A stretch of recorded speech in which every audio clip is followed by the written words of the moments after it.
Going live. Yes, we are live. Welcome to the Three Marketeers Show. Now, this is where we go back to the basic. That's why we have our fourth marketeer here today. Yo, Chiwai, put our hands together to Chiwai. Okay, and Our our if this is the silent first fast time, marketeer. yeah, this is our Thanks. fourth marketeer. Now, if this is the first time you see us, right? Okay, thank you for tuning in. Whether you are watching this on Facebook or my YouTube channel, this is the Three Marketeers Show. What we do is yeah, this is already 26th episode. So what we do is every Wednesday night, we come together. I mean, basically, it all started between me, Andrew, and Manfred, just three of us, right? That's why we call it the Three Marketer Show. But eventually, we wanted to expand the universe a little bit. That's why we started inviting, like good friends like Chee, Jin, Jason, and all these people to come over and share with us one specific topic every week.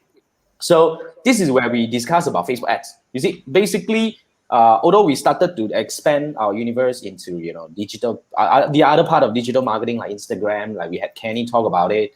We have Google search, covered by Jason. But fundamentally, four of us, we have one common so-called trait, which is we are all Facebook advertisers.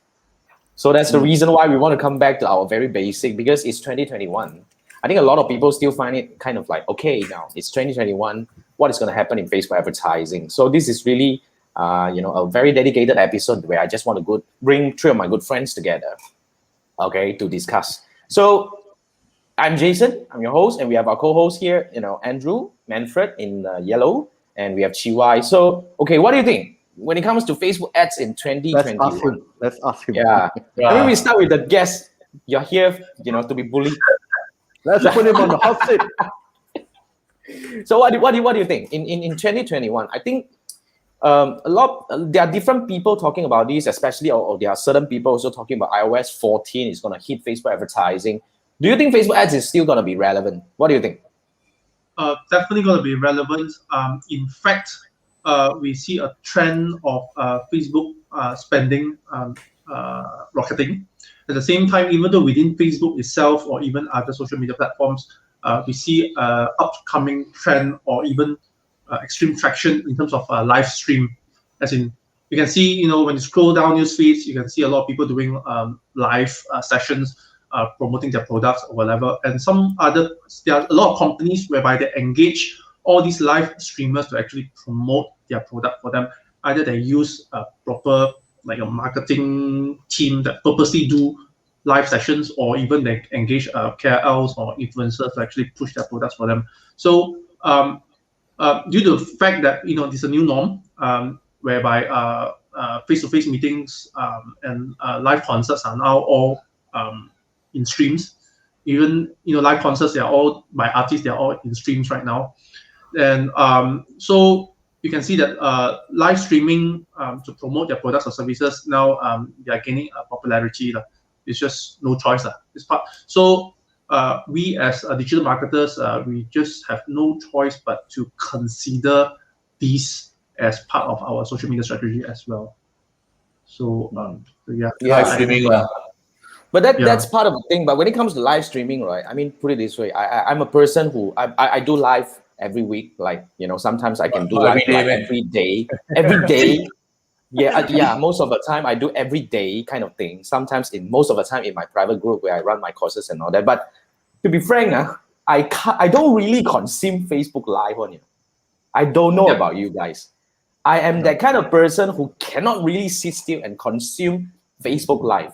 But I do agree with GY that yes, Facebook Live is really like gaining traction. Not just Facebook Live. Like the other day when we were having Jamie, she's also talking about Shopee Live, Lazada Live, where this is a kind of like a way that people are engaging. But how does it work together with Facebook advertising? What is the thing that we should be looking into? Like, let's say if you talk about a company that is doing live and all that, okay, like I advise some of my clients and coaches before, let's say, okay, when you do live, and then you need to retarget certain people to come up to a certain percentage, maybe like, let's say if you do a half an hour live, okay, you want to set up a custom audience of people who watch up to 25% at least, okay, to be retargeted. But here's the thing. When a lot of people are doing live out there, right, I do not know lah. For our kind of live, that, as in like our live viewers are not a lot. But I mean, to a lot of people, they pull in the way they pull in live viewers. You see, I want to comment on this. Not everybody, but of course. But a lot of people use all these lucky draw, baits and all that to get people to come in to watch until a certain extent. In a certain way, we get our people who comment now. Those people watching, hi, can you comment something so that our video will pop up in your... so it's kind of a thing that they do, right? Can you comment? Can you share with your friends? Hi, you see us, right? Can you comment, say hi? But does it work? Does it work? Ask them to do it, you will find out already, right? Yeah, I mean, and certain people, we also know that I kind of like heard that, when they are doing live, right, in a way they are getting other people to, it's kind of like you can pay people to view. Just kind of like a way to help you boost the numbers and all that. But how do we, it's like a lot of people came to me and said, how can they monetize their Facebook Live and all this kind of thing? That's kind of a thing that although it's getting traction, yes, I have to agree. But also, the other thing is how many people really have that kind of like interest to really watch live for up to a very high percentage. I can't. Maybe it's just me. I'm the kind of person who cannot stay on a live session for a long time. But some people might want to listen. You turn on the laptop or TV, you just listen to it while doing your stuff. I think, I don't know. I mean, now that I'm doing a lot more content production on Facebook. I actually spend less time on Facebook as a consumer. I think as if you produce content, a lot of Facebook advertisers or well-known ones, they don't spend a lot of time on social media. They put content up, of course, but personally, they an hour at most a day. Mm-hmm. So, but if you say you pay somebody to watch your live, I think Facebook Live is just another so-called platform or modality where same thing like you post the content on Facebook. You just want to get likes and all those things. But my question is, what's the purpose of doing live?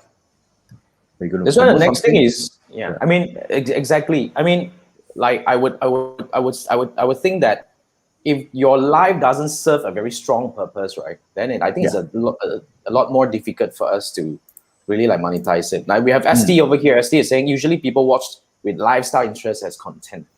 So like things like us wouldn't be something that is more lifestyle. I think it's what do you categorize us to be? I mean, like the Tree Marketer Show is Chee, you follow us almost every week. How do you consume? Do you really watch until the end? Because Chee cannot, or you just listen to it. Chee cannot sleep. He needs something to make him sleep. I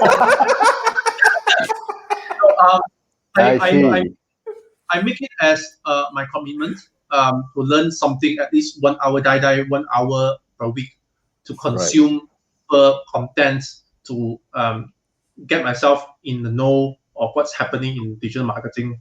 I not only consume, the Tree Marketer Show. I consume Jason's Sunday. Ask me Sunday night. AMA, yes.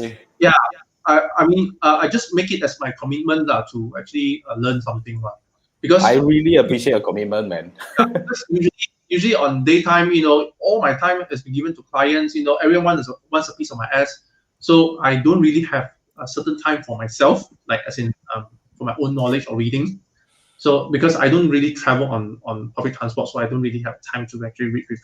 And if I were to road, then I'll be on the road. So you can't consume any proper content. So this is actually my me time, when it comes to learning. You listen to Spotify, you just listen to some of the podcasts also can. That's another way.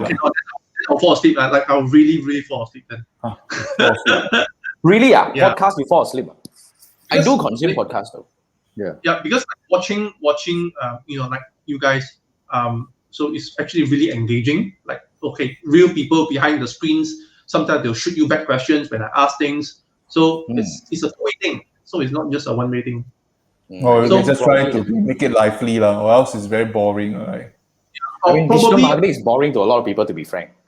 But to be on the honest side, probably there are certain sessions which may or may not necessarily super interest me. Like for example, LinkedIn. Oh, LinkedIn, really? So never mind.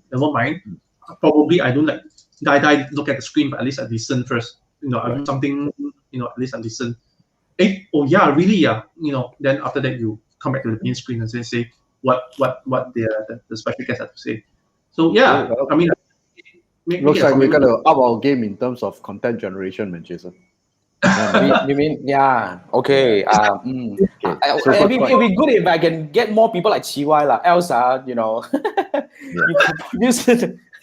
you see, like let's say when you're talking about live streams of pushing products and pushing services, then after that, okay lah. In Malaysia, we have recently King Chao Go is very very very hot. King Chao Go is selling cars. Come on, like how many of you guys are going to buy your Land Rover or your AMG through your live stream?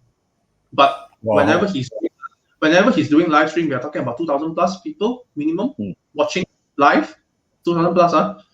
And then after that, he has reached to a point whereby other companies like I think it was ViewNet, I can't remember, it was certain IT companies and certain glasses, optical brands engaging him to do live inside their retail shops.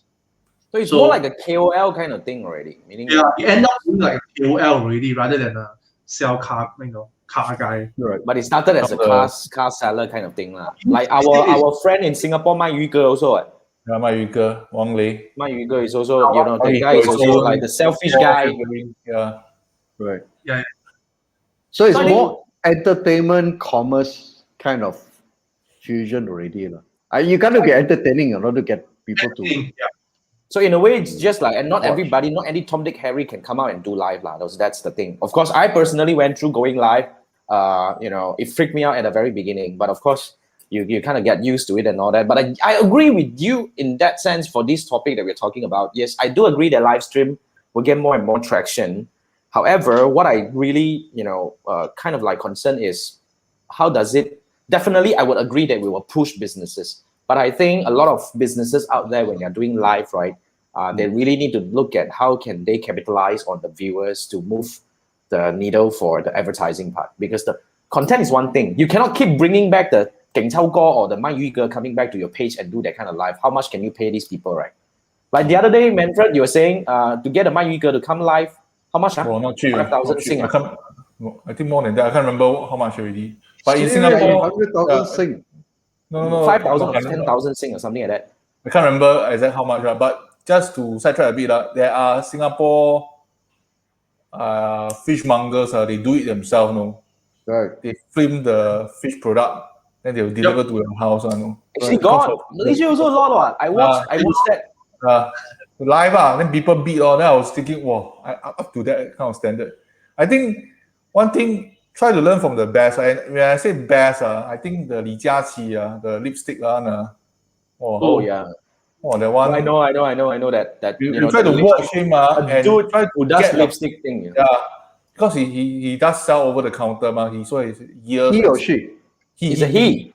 Li Jiaqi. Try to get it's a dude selling lipsticks. Lipstick. I'm trying to get his format, but later then realize that basically he's so passionate, he's so good at selling. Right. He can make the ladies dream, as in associate. If you buy this lipstick, you will get this kind of lifestyle. That is. Wow, I don't know how to learn that. Seriously, I don't think that's learnable, lah. I think of course it's trainable, but I guess it comes natural. You see, that's the highest standard I think you can achieve with you. There's one version. He versus Ma Yun. See who can sell better. Of course, Ma Yun lost. Really got such an episode. Lost until very clean. Serious. The way he sell, wow, I also glue to it. So I'm really trying to learn from. So you bought me for your wife? I didn't buy. Lipstick is something. You must understand. Lipstick is something. Even times are very bad. Women will still buy lipstick.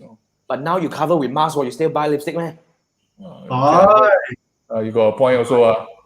You wear mask already, or takkan you still wear lipstick? They, then they you do will, what? You they will kiss still. mouse, They always think like dresses to sell lipstick. Unfortunately, today we don't have a lady. Necessary accessory. When you link back to the lipstick guy, we also have to acknowledge that this guy is in China. So when he goes live, right, the live mechanism in China is definitely different from what we have in it's Facebook totally and Instagram, because they have a lot of built-in mechanism that can really help those people, which is these influencers, to sell. Which I want to bring back to the next topic that we have over here, which is, when you talk about all these live and all that, which I want to relate back. How do you think that Facebook is going to move to help these people? As in, like, since now you say that so many people are going live on Facebook, sell car also have, sell fishmonger also have, macam also have. So do you think, or have you seen any topics, or have you seen any tools that Facebook might be doing to help these people sell? You don't want to tell me Facebook shop, Instagram shop. I mean, I think that's one Facebook of the need to learn from the Chinese social media people. I think because they're well integrated with mobile commerce. I think one of the just one app only, one app to rule the world. So a single app that allows you to watch live at the same time do commerce. I think Facebook needs to catch up as far as that is concerned. But back yet again, come back to this thing. Do you think Facebook would go really mainstream in commerce? I mean, we all know that many years back, they actually built or created something that's kind of like going into the commerce market and failed. And then they created Marketplace, did not really work really well. Of course, certain people make some money out of it, but no. And then when it comes to Facebook Shop, I mean, I would say Facebook Shop does work to a certain part, but when you are missing payment, that's why I think so if they have to get the payment side done, which is what the Chinese social medias are doing very well. Yeah, because for China, right, when they go live in those platforms are really built for those kind of like so-called the live commerce or social commerce. Where they have a lot of tools to really build in to help you do even inventory and all that, which I believe I never experienced that, of course, I cannot say for sure. But when it comes to our part of the world, right, Facebook doesn't seem to have a very clear direction in terms of this area. So I was just thinking but of course, we do know that there are certain tools coming up, as in like third-party tools. Okay, I've heard somebody who have built some tools that can actually allow you to, when you're doing live, right, one button to really facilitate the payment or, even up to the shipping part. So in a way, you're still relying on the third-party tools. For now. So that's the thing that I can foresee. But what do you think? Commerce? Will Facebook really go big in commerce? As in like Facebook shop, Instagram shop, or even this live commerce coming in, which is something looks like the next frontier to me. Well, last time when people actually want to sell in FB, they have to go to those groups, community groups and whatever, and do whatever they want to sell there. But Facebook is cannot kick out by you break the rules. But Facebook is actually trying to limit these kind of posts within groups and force them to use either to shop on the marketplace instead. Oh, really? So, yeah. They're trying to buy sell groups stop working, or in a way they have limitations now? They are trying to push or force the users not to be able to sell their posts inside these groups, but instead use proper channels, aka or marketplace or shop. I mean, if you have a page, or if let's say I have a used pair of shoes. Used pair of shoes, they will try to push you into using a marketplace instead of using let's say groups, because I'm sort of a car guy. So sometimes, if you look at car modification parts, so you hang out in a lot of those groups selling their parts for my particular car. But then again, nowadays you can see less and less users selling those their parts inside these groups, but instead pushing inside marketplace already. But yet again, marketplace, when you have a marketplace that you cannot effectively, can we run ads on marketplace at the moment? No, not really, right? I don't see any placement for marketplace. Yeah, I mean, maybe Manfred is a better person because you have been exploring marketplace, right? In the past few months, right? By the way, if you post something like earbud in the marketplace months ago, months ago, still got people come and look for me. Out of all things, earbud also earbud, as in you buy the wireless earbud. Months ago, still got people come and look for you. No. Wait, after you have sold it, you cannot remove the listing? No, actually, this is because this is you got a lot of stock, I'm surprised, because I'm not the only one. There's a lot of people posting. I'm not So saying what do you that. think? What do you think? What is the thing that makes yours surface or searchable or found I think by it's these people? the engagement. Engagement. I think there's an algorithm. So sometimes, even though the new one is right at the top, but people who get engaged with. There's an algorithm for relevance. And most of the time, by default, relevance, the item goes on the top first, regardless of whether the timing of the posting, I mean, like the age of the product. Wow. So then after that, you see, more than a week ago, then you know this one is an old item. Probably, I don't know whether the item is still there or not. Then after that, filter, and then after that, most listed first. Then after, probably you see a new product first. So same thing for Facebook Live. If we have 100 plus viewers, all the viewers, please say hi. You want this one? You want say A? You want this one say B? And keep commenting. A lot of interactions. Then Facebook will believe that this is a popular show that more people need to watch. You should understand their objective. They wanted to keep people engaged. So if they found a rare gem, they want to pass it on to a lot of people. Correct? No? Yeah, So you see, I mean, engagement. I heard about that. That's one of the reasons I don't like to do, like content part on Facebook. Okay, the first thing first, one of the reasons why I don't like content is because all this algorithm is so unpredictable. Like, for example, you talk about Marketplace, they say that, like what Manfred said, few months back, that listing will still get you. But how can we play around? I would, the reason why I actually drop everything and focus on Facebook ads is because that's the only predictable thing that I can get when it comes to, I can spend money and I can tell my client that confirm sure got result, instead of going and tell that, wow, I will get likes, I will get whatnot engagement for the long term. And another thing you have to remember, when it comes to Facebook, same goes to Instagram. Okay, there is no mechanism to help you really, what do we call it? The content on social media doesn't have the so-called longevity. It's not like YouTube. It doesn't like, okay, Manfred is a rare case lah. Manfred's earbud is a rare case. The Marketplace is a different ballgame, right? That one is, I'm also surprised to find out that.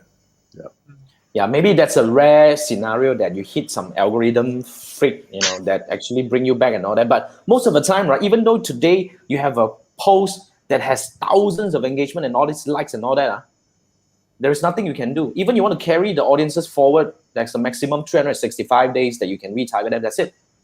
First, this is the thing. There is no way for you to, reproduce the thing. First thing first. There's no consistency.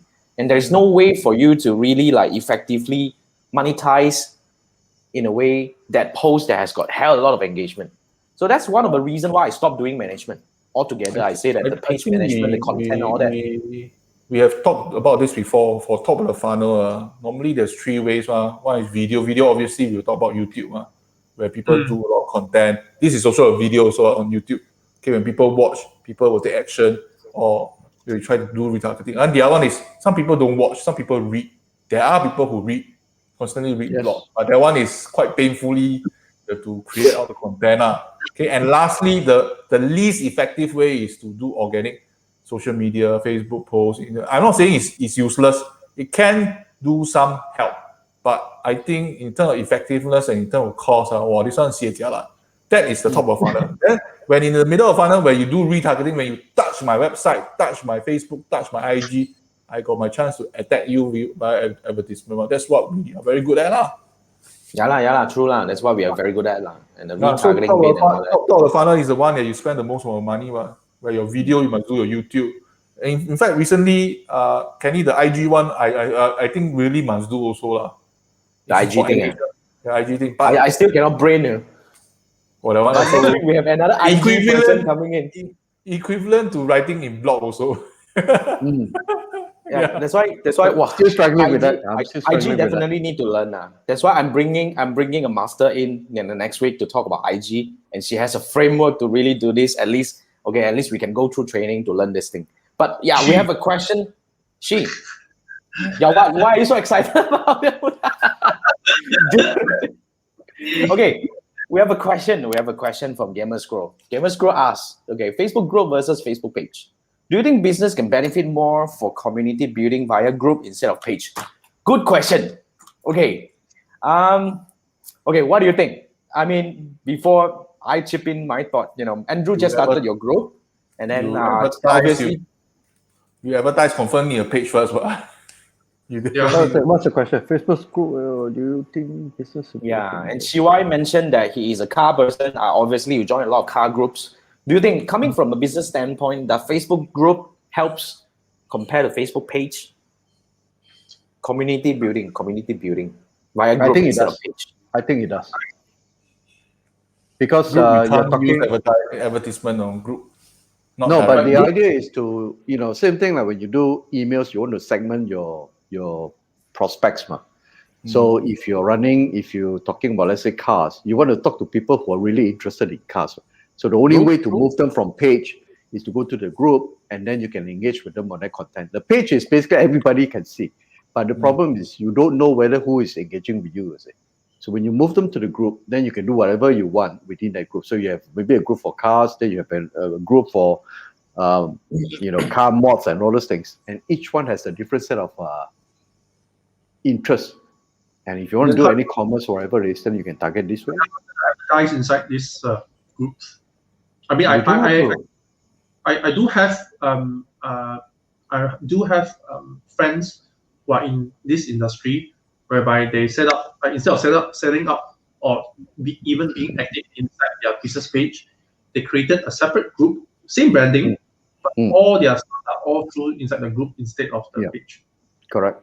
The page is good enough. It's good because you want to run ads only. Other than that, honestly, who visits the page in the first place? But who visits a group?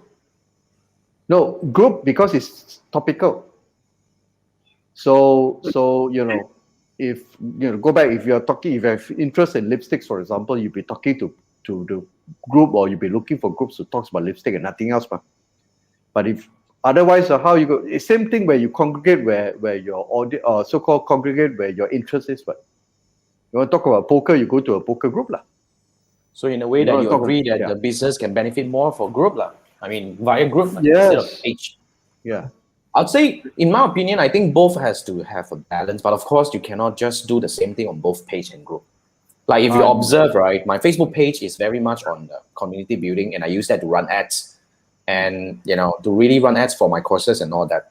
Now, on the other hand, right, my Facebook group, as you can see, is really to fit content on whatever I posted on YouTube. And if there's anything I learned in the past few weeks, past few months, because I started this group only in last year, July or August. So now we have just crossed 1,000. If there's anything I learned is, I realized if I am able to build a community from those people who are higher quality, which in my opinion, at least those people who have went through certain learning with me, I'm able to do better. But if you're building a group that is going very general, which is very much similar to your Facebook page, right? I think the impact may not be as powerful. Yep. It has to be very narrow. Yeah, I would agree with the segregation part that Andrew mentioned just now, where your group is really for the people who are really into things that you're talking about, so you can fit higher value content in it. Yeah, it's kind of a thing. But thanks for the questions, Gamers Grow. Gamers Grow has been following for a while. The group itself is more for many to many talking. Page is more for the brand to tell you, I got this product launching at this timing. Go to this page, something like that. Announcement where I wanted to know what's the latest course. Page will be the ideal place. It's like similar to what last week, Emerton was talking about it. Emerton was talking about the LinkedIn thing, the LinkedIn page versus LinkedIn profile. So kind of like similar thing. You need to have a balance between these two presences, And I would not agree that you just mirror the content on both sides. It doesn't serve a purpose. So why would I want to go to the group instead of a Facebook page? And since two things are the same, why would I want to do that? That's why when you have more presences, more work. Agree or not? Yep. At the end of the day, you'll be like me, every day go live. What the? Wow. So for me, I'm reserving most of my content for the group. The page, is basically just to invite people together to the group. Slightly more exclusive or even more driven down to that. Yeah. And you have to be aware, when you're going live on Facebook group, right? You can't really retarget audiences because you can only go live as individual on Facebook group, not as a page. You can go like a page. Now, when you do, you go live directly. Page but when as I a do, profile. Page as a profile. Page and profile. for mine, right? And when I go into Facebook group, I can only go live as a profile. Oh, I can go as page. Maybe your eCam is different lah. For mine, I can only go in as profile. So I lost the retargeting purposes over there. I see. Oh, I haven't tried that. Maybe next week I'll go with page and see. I mean, the feature is there. I've not actually tried it yet.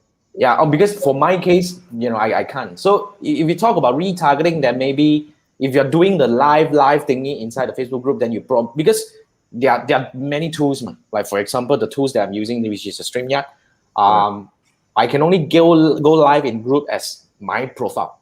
Oh, I cannot go live as Jason Gunn Facebook page. But the main thing is the group itself, you can't do retargeting, even though the group belongs to you. Unless you share the page, you share the content from a page into it. So that's the thing. When people touch that thing. Correct. So if you want to do that, then you have to go live on your page, then you share that into the Facebook group, which also defeat the purpose, right? That's why I never share my 3 Marketer show into any of my groups because, I mean, if you want, you come to my page. That's why it's a different kind of segmentation. Can do an announcement.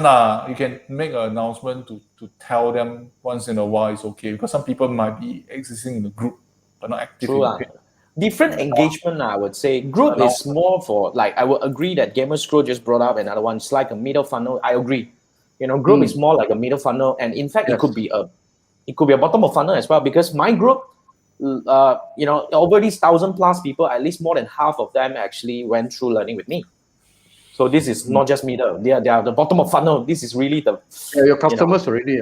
Yeah, they're my customer group. It's kind of like the customer group. So depending on how you want to group that. So you got to be really careful because the moment you leave a group dormant for a while, it's damn difficult to revive the whole thing back. It's not like Facebook, you can run ads to re-engage these people, right? To boost to people who like your page. But for group, if you build a group that is like, that you do not know what to do with it. It's like a party lah. If the party got hot girls, everything got drinks and everything will be happening. Suddenly nothing happened already. All out already. As in anything in life. So that's one of the thing because group is not as straightforward. You see, like I also heard that certain guru would say that group is better than page. Only if you know what you're doing. Yeah. Makes sense. Only agree. Yeah. Only if you know what you're doing. True. Yeah. So that's the thing. Now let's move to the next topic. Let's go. By the way, guys, if you're watching this live, right, I can see quite a number of people who are still here. If you have any questions regarding whatever topics, because this is just 4 of us coming in and just share our thoughts on Facebook advertising or largely the Facebook marketing in 2021 about things that may come, things that may happen. Want to share with you our thoughts, 2 cents. 3 cents, 4 cents, or whatnot, So if you have any idea or any things and any topics you want to bring up for discussion now, like what Gamer Scroll just did, post it in the comment so we can actually bring it up and expand the discussion. But this is something. You just want to say hi, drop us a message also. So that Facebook will pick this up as something that people are interested in. You hi to me, I will hi to you also. I will hi to you. I make sure I hi to you. That is why when I watch this every week from Facebook, I will spam the like button, just spam the like and the love button. Thank you. Really? Hey, so guys, spam, hit the like button just for the sake that Chiwa is not doing his job, so you gotta help him. Jason, that's the problem with people like us who spend money to run ads and all those things. So we really suck in organic. Yeah, in a way, yes. Because to be frank, not to say we are stuck in organic. I don't like to do something that I can't predict the outcome. Yeah, it's not our ball game. We don't spend so much time on organic. You should see the one that I follow, this Eric Feng. I tell you, his organic one. I'm a total newbie when it comes to organic. By the way, come Manfred, do your job. We're hi, Siobhan. Hi. Hi. That's say hi. You say hi back. You gotta hi back. Hi. That's my friend actually. So cute. See the family. Okay. Thanks. So yeah, you're saying.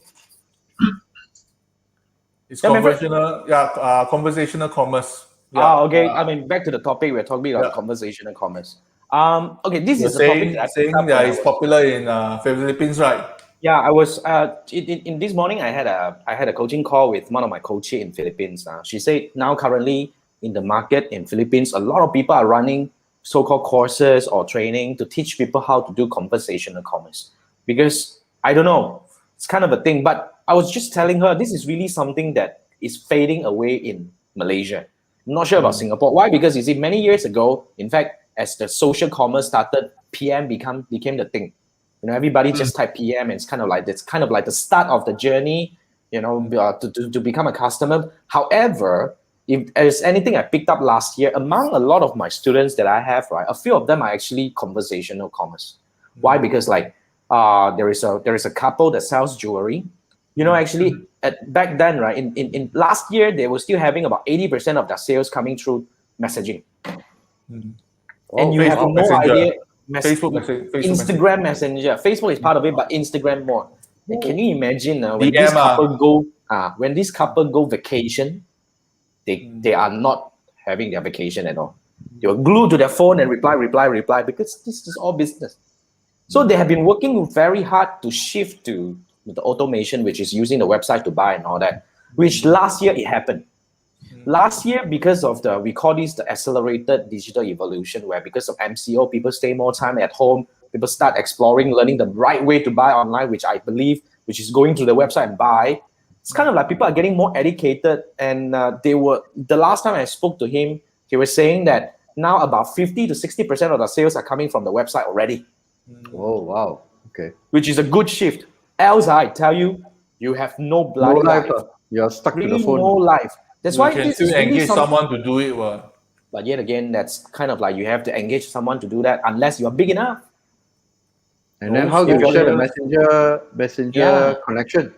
So at the end of the day, some people direct message. I have a friend who sell what you call that miniature plants.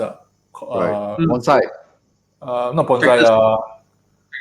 What's the word for it? Colorful. His brand is Roselet. I can't remember. I'm not into this thing. You see, he take a lot of photos in IG, and interestingly, people direct message. I want to buy this one. Just send it over to me. I pay now your money to you. Just Instagram straight away. There's business. Okay. And the funny thing is, Chinese people don't buy this. Chinese people it's other so races. You're saying that it's still working. People, of course, I do believe there are still such commerce going on. But I was just thinking that would the trend be going down already? Because I think people are getting more and more used to buying in the proper website and all that, or even at least e-commerce marketplace lah. Messenger, like Shopee, Lazada. Messenger, I think it still work because some people may not have credit card. Some students may not have credit card. Some mates are trapped in Singapore, trapped inside the house 24/7. Not supposed to. But even you talk about credit card, that's probably Singapore's case lah. But for Malaysia, you don't have credit card. At least you have online banking.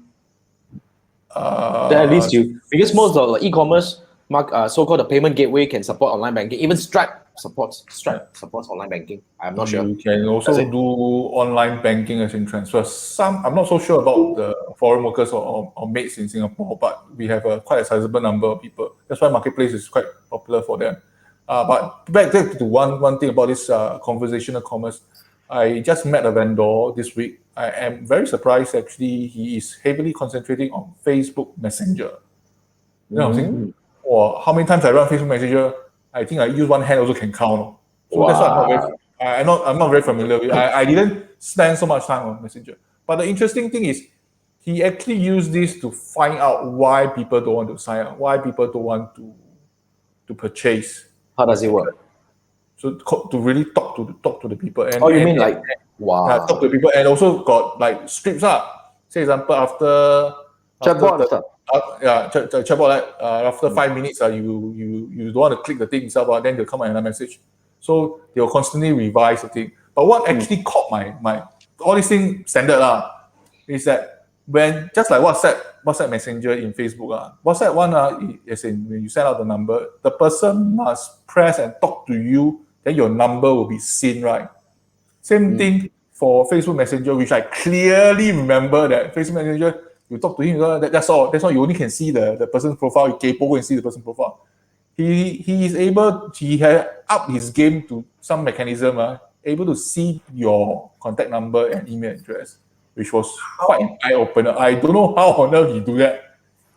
Is it legal? I don't think it's legal. I don't think it's legal. I don't know. Maybe one I of don't these think days. it's allowed. Yeah. Because the user himself has to opt in, Interact. and give you instead of obtaining the other way around. You see, even opt-in also, right, when it comes to messenger chatbot, because I have built several messenger chatbot, even a lot of them are actually still active until now. I've been observing.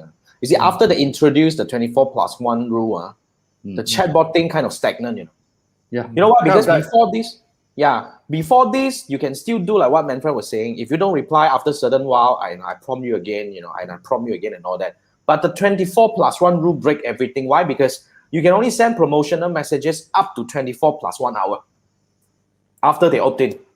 So when I opt in now, right, until tomorrow, you cannot send me any promotional anymore because the moment I bloody report you, you die. Your whole messaging ability of your Facebook page go kaput, Seriously, that bad. Yep. A lot of people came to us and asked for help. So that's why. That was when? Why conversation? I mean, the 24+1 rule came out, I think, about 2 years ago. 2 years ago. Yeah. I sort of gave up. 1 year I was plus ago, I think. playing with chatbots at one point, and when the 24+1 came in, I sort of gave up chatbots. I was doing stuff on Mobile Monkey and all those things. Then it wasn't very effective. There were too many restrictions, you cannot engage and all those things. So I dropped that. Yeah. Even you do broadcast, right? You have to tag it as non-promotional, and when they pick up as promotional, also kaput. Correct. Too many rules. Yeah. That's why at the end of the day, once your chatbot FB page gone, then you headache. I tell you. That one is not just headache. That's the end of the day, man. Yeah. Imagine you have tens of thousands of people. At least, I mean, like a lot of my clients has hundreds of thousands of followers. That one cannot don't play. So what happened next? After that, did they give up chatbot? Then what did they do? What's the remedy? I mean, they slow down in a way, and in a way, right? Even though we have been building bots in a bit, bot can only solve up to a certain level of problems. And recently, if you observe the Facebook Messenger, the mechanism and all that, Facebook upped their game in terms of doing all this automated messaging. So technically, you don't need to have a ManyChat account and all that to do a lot of things. You can actually use the Messenger native feature. Even if you go to the Facebook page, it's good enough. You can actually build conditional reply. Correct. If they do this, then you reply this thing and all that. It's already quite robust if you ask me. So I think... Especially for property, you say, you're looking for 3 room, 4 room, 5 room. Where do you want your house? What is your budget? Preview all the things like a form like that. They can really build. If they say 2 room, then you lead to another question. 1 room lead to another question. All is good. All is good. But I think chatbot on website still works for support purposes. But if you say chatbot based on Messenger alone, on that platform, I think it's not so desirable. Chatbot on website, it still works. I would agree because that kind of chatbot is very much linked to your... Because it's not tied to Facebook. Messenger still can ask questions. As in, which room you want? As in, which part of Singapore you want the house? What's your budget? So and so forth. All this. If you spend time answering all these things, you are warm lead really. But you got to be on the Facebook platform. And to pre-qualify your leads. I agree. But that's on Facebook. When you're using ads to run all this, then the conditional messaging would definitely help. That's really one thing. However, I will agree with Andrew if we talk about support. But of course, the other day I was just having a discussion. I did a talk to a bunch of manufacturers. They were really keen about exploring the messenger bot or chat bot or of any type. But if you want to go on this route, right, I really want to emphasize on one thing, which is you have to understand why are you building the bot. You don't build a bot for the sake of having a bot, because a lot of times if you don't really understand what kind of question you'll be receiving on your messenger level, and what are the problems that you are facing right now, then you build a bot, it may not address the problems. And then at the moment after you build one, you need to reinvent the thing, and tweak this and all that. It all involves money. That's why, in a way, you have to have a very clear picture about what you want to do with that. But in my opinion, messenger bot at the moment, they were hit by the 24+1 rule. That's one of a very big hit. That's why when it comes to this year, right, the iOS 14 coming in, I'm not sure whether you know,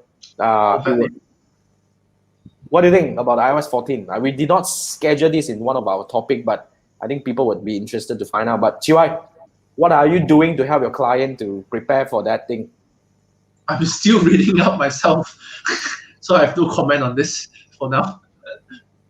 Yeah, the iOS 14 is quite. Already, I'm seeing a few apps are prompting me. The Apple prompt is coming in to prompt me to whether I want to approve or not. But usually, I go allow lah. I'm a very kind person because I do that. But advertisers. yeah lah. But okay, we have a question from Siobhan over here. Let's take a look at this. Siobhan said, I think this is more on her own experience. She saw a lot of ads on investment, teach online, Pride apps. What is Pride apps? No idea. For easy investment, maybe like for easy investment app. Is it an upcoming trend or just because of a search engine result? I think it's more on your behavior. But of course, if you fall under a certain category that, because of your browsing experience, because of your, whatever. Website that you visit, because it could be because of that. Facebook Pixel, then they know that they classify you, and WhatsApp also, not forgetting WhatsApp. So your behavior. The only thing that I think is not affecting is the YouTube behavior. I don't think they're able to pass it over to Facebook lah. I believe all your ads you refer to should be Facebook ads lah. Yeah. Facebook and website and your browsing experience, as in within Facebook itself. Your website. I think the pixels they also Pixel can still pick up. Yes, pick you up also. But I think you're not alone. I'm also receiving a lot on investment and teaching online. Singapore, this one is a lot, really a lot. And teaching, YouTube also adds also a lot because maybe the pages that I touch. So there's very likely. So cool. Thanks for the question, Siobhan. And okay, now this is a very interesting.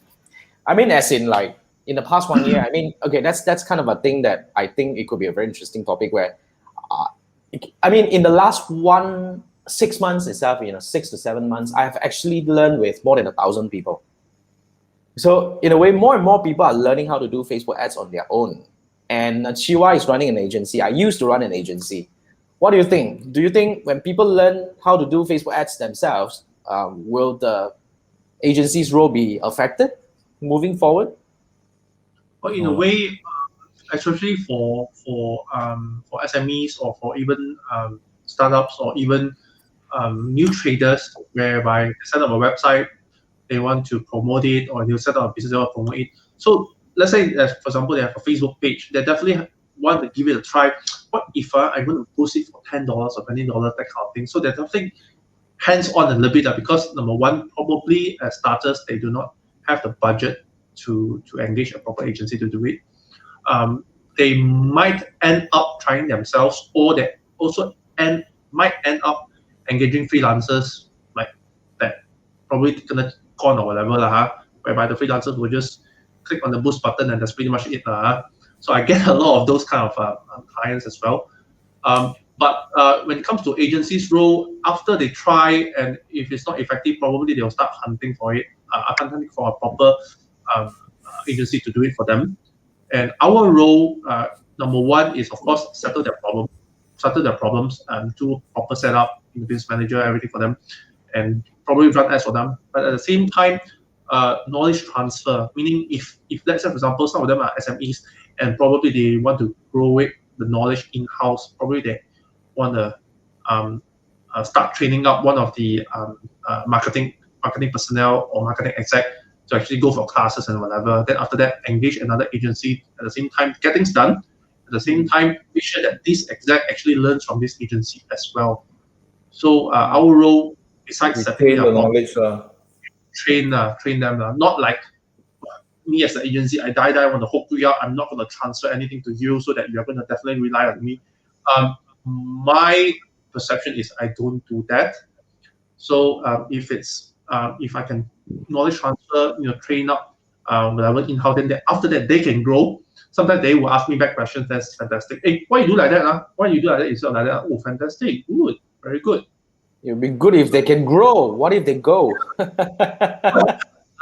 Yeah. What if after that, they learn. Either you grow or you go, is it? Yeah. I mean, it's not easy to retain this kind of talent, to be frank. Yeah. Because the moment they really can grow in this area, they become very, very valuable. Especially Or they can run their own stuff. Especially digital marketers. I mean, within, as in digital marketers in-house within the company itself. Once they go to a certain level and when they chow, they are highly sought after, actually. They are. Yeah. Because I I've seen- personally went through a lot of training with a lot of big organizations, and when these people go out, they are very valuable. Yes, and that time when I want to poach this, hey, you want a chow? How much are you Or looking they come for? over to your place, right? Then they'll give some figure that, oh, okay, I couldn't afford you. Yeah.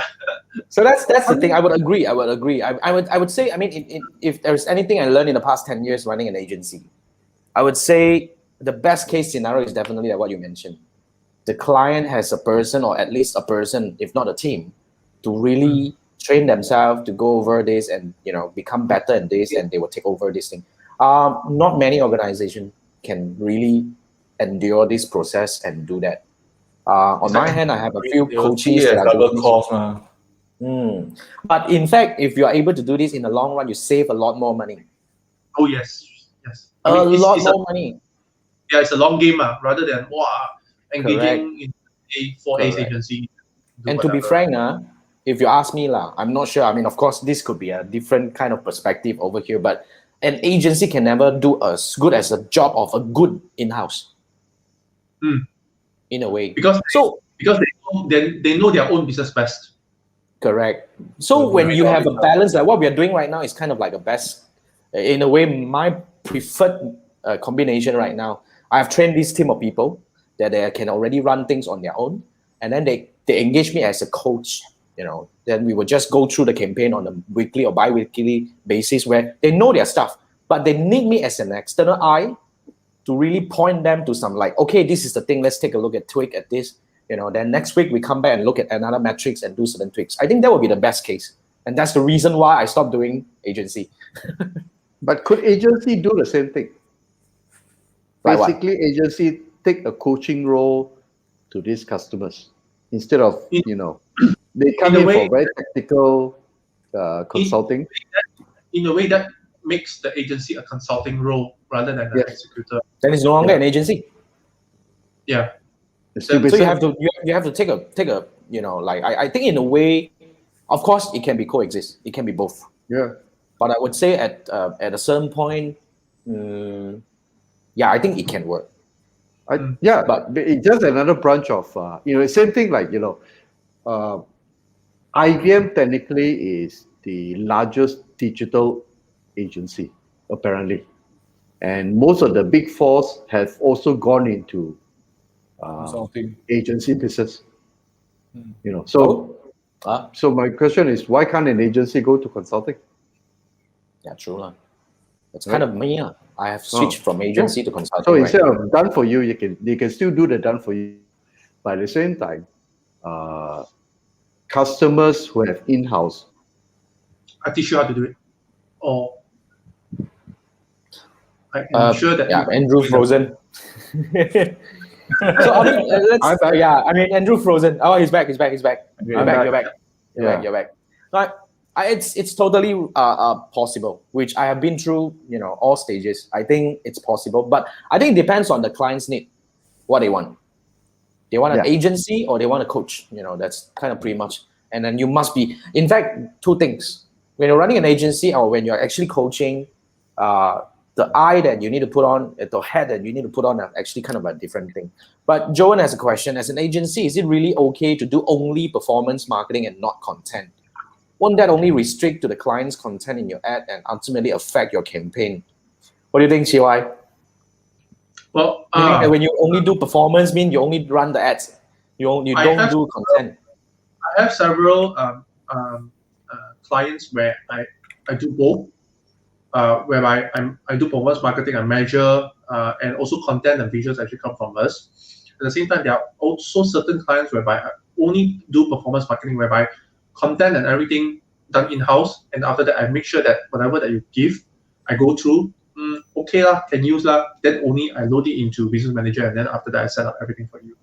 So I experienced both actually. So I mean, back to your question, back to the Joan's question, is it okay? I would say definitely okay. I've been doing this for the past like 5-6 years now. Not even have a designer in-house, not even have a freelance designer out there. 100% depending on client, but we comment, like what Chee said, we give suggestions, we give advice, we give, things that can do adjustment. But of course, we need to start with a guideline. I mean, the way I do it is, since I don't do it, I will tell them what are the things that I need, because I have a framework. That's a lot easier for me to actually guide the client, because a lot of agencies don't have a framework. At least we have a framework. At least our two-step funnel is a framework. I'll tell them that I need this. You need to produce this thing for me and all that. So it become a lot easier for us to guide the client. So to Joan's question, I think it's your choice. Depending on what you want to be. The reason why I become only performance is because I want to really become the tip top of this thing. That's it. I don't want to distract myself for a lot of things, because the moment I need to do a lot more, I don't have time to drill deep. I think that's for me. Really, that's for me. That's not easy. Yeah, my dream is to become the performance marketer site only actually. Yeah, but it's now no choice. No choice. I have to do both. So I have to take care of visuals and true lah. Well, that's why, Joan. Yeah, it's your choice. It's your choice. Yeah. If you can cover that, then it's perfectly okay, because when you cover the content side, you make more money in a way. Which will lead to the next question that we have from Gamers Grow. Gamers Grow, now you have Chee answering a question, and then you have my side, of course, and then you have Manfred's side of he engaging agencies and all that. Different agencies have different way of charging. Okay, so usually, definitely, it's not by campaign basis, unless your campaign is so really like solid and periodical, and it's coming in for a period like that. And of course, it is definitely not on the commission basis, right? Chee, how do you charge? Campaign basis. How? As in how? Really? Yeah. If I let me rephrase it. When you say campaign basis, I've done short campaigns before, 3 months. Yeah, 3 months. What you want to do with 3 months, whether it's an awareness campaign or whether it's like really, really leads kind of thing, or you have or whatever. So short campaigns, long campaigns, 6 months, 1 year. Yeah. So what are we going to do within this 1 year? So if it's an existing brand, fine. So what's your objective? Sales lah, in a way, also all the time also sales one. So then we build funnels, we build retargeting, whatever that we can do for them.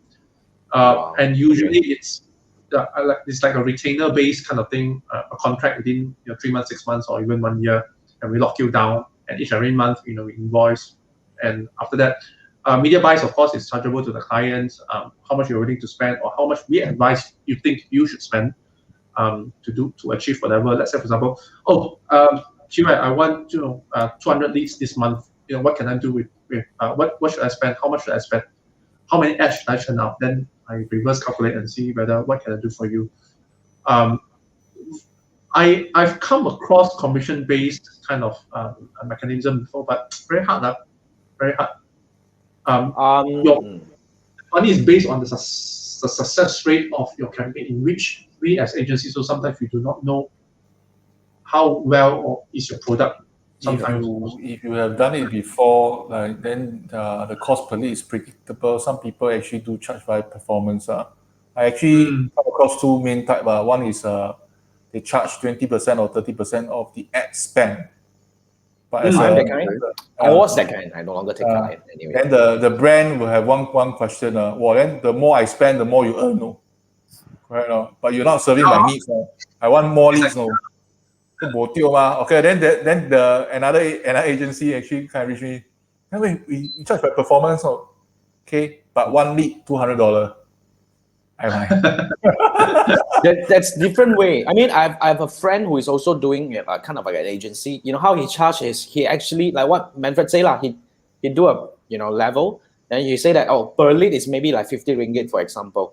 So if he's able to achieve maybe 10 ringgit per lead, then he earns 40. The difference. Okay. That's how he does it. So this is also a way. That's why it's entirely up to you what kind of agency that you want to engage. Of course, when you work with me, these kind of people, then okay lah. The more you spend, I mean, there was a time where the client was spending 100,000 a month, so I charged 30% for that. So imagine, so that's the 1 month. So yeah, so this will come across the kind of client that wow, the more I spend, the more you make. Then the performance, not end of story, he say, okay. Then you need to prove your value lah. Yeah, one lead $200. Then you say, hey, what happens if you give me 10 leads? All cannot convert how? Then it's not your problem, right?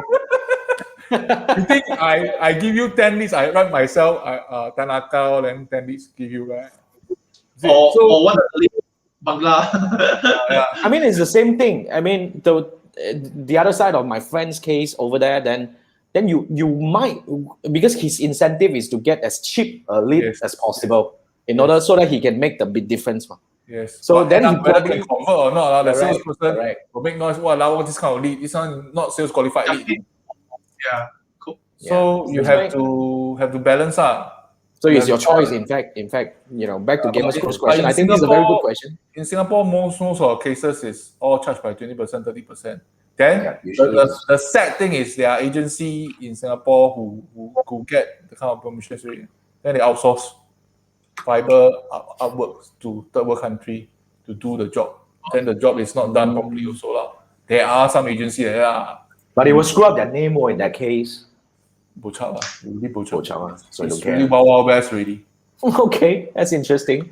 So I think we still have questions, but I think it's good enough to wrap this because wow, 1 hour actually, so fast. Yeah, just like yamming away. We have 1 hour. Goodness. So this is how cool, right? Well, this is how we come together. Now, Manfred, over to you. You want to do a magic. Magic, yes, magic. Magic. Okay, so Manfred today don't have website of the week. Yes, the magic of the week. Okay, can see the screen now? Wait. I need to bring it up. Okay. Today is going to be one of the shortest. Wow.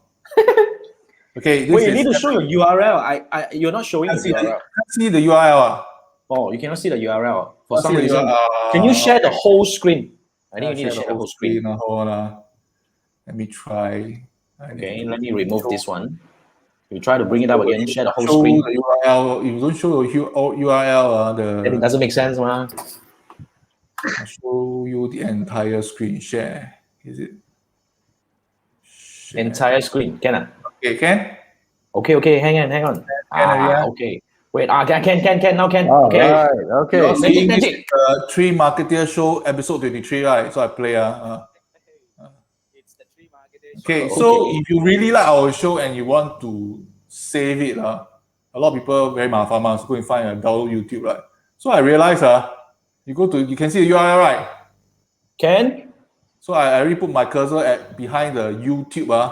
You just put the .com. Before the .com, you just put a PP. Okay. Enter. Wow. Then you can start downloading.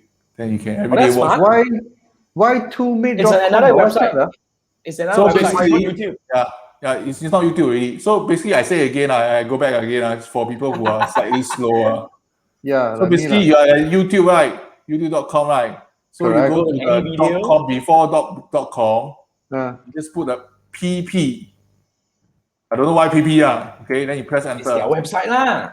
Then you direct to this Y2Mate. Then you can start downloading already. Awesome, way. Awesome. I like this. Okay. I'm using a third party software to actually do this. I mean, like Windows software, which does the same thing whereby once you copy and paste the URL there, you then reverse pass the URL value, and then after that, let you choose between either video or audio only. Then after out of the video, MP4, MKV. Then after that, the resolution all the way up to 4K or 8. Usually is that. But you need to open a new tab. But now our friend can actually do this at a quick trick. Just add the PP after the YouTube, then done. Without installing things. This is like ripping. Anyway, when you download a video, you're ripping. Yeah. It is. Yeah. So Siobhan say good trick. Thanks, Manfred, for this. So that's all we have for today. You get it for the first time. We really need to thank Chee for being here with us. You do come back more often, come back more often. Prepare for a while, right? I got several potential new wows already. Yeah. Oh, really? Then okay lah. You can Do come back more when you're often. free. Then come over lah. We can actually find more topics.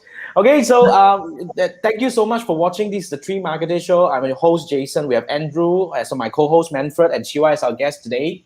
And this is what we do every Wednesday night at 10 p.m. We go live for an hour to yam away for an hour. If you cannot sleep, just turn on the phone, turn on the Facebook, listen to us. Confirm can sleep. Wow, seriously. I mean, okay lah. At least I can make you sleep. Then it's an honor. Thank you so much. Okay, we're gonna shake a bit. Okay, so next week we have somebody to talk about. She has a framework to help you do storytelling and selling on Instagram. So do tune in next week if you want to learn how to really do storytelling and selling on Instagram. And until then, enjoy the rest of the week and your weekend. See you next week, guys. Thank you so much. Good evening. See you next week. Good evening. Bye-bye. Bye.